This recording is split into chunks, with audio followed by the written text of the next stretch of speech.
अवनी का मंगेतर कोई और नहीं बल्कि सूरज का पुराना दुश्मन आकाश निकलता है।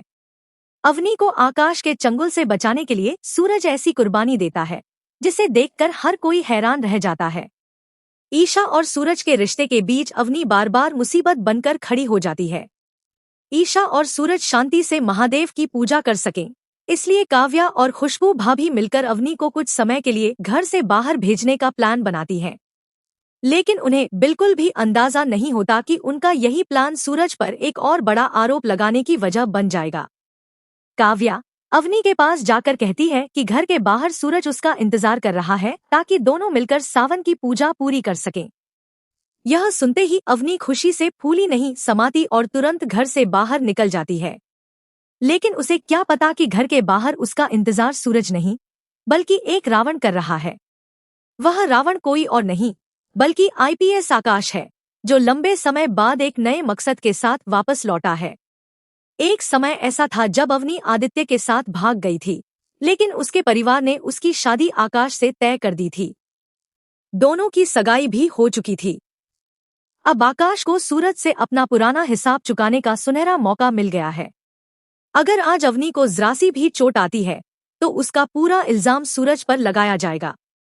उधर अवनी के जाने के बाद ईशा और सूरज साथ मिलकर महादेव की पूजा पूरी करते हैं।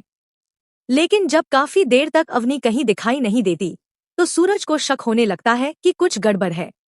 वह तुरंत उसे ढूंढने निकल पड़ता है।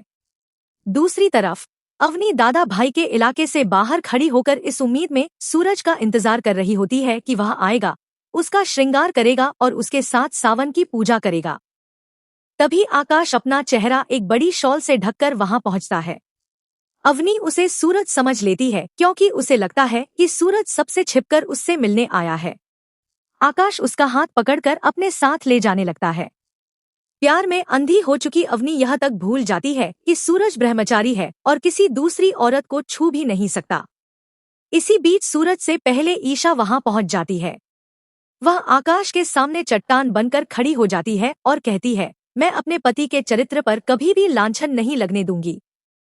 लेकिन अवनी एक बहुत बड़ी गलती कर बैठती है। उसे लगता है कि ईशा उसे सूरज से दूर करना चाहती है।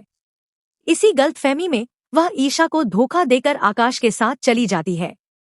अब सबसे बड़ा सवाल यह है कि क्या सूरज समय रहते अवनी को आकाश के चंगुल से बचा पाएगा या फिर आकाश अपनी खतरनाक चाल में कामयाब हो जाएगा।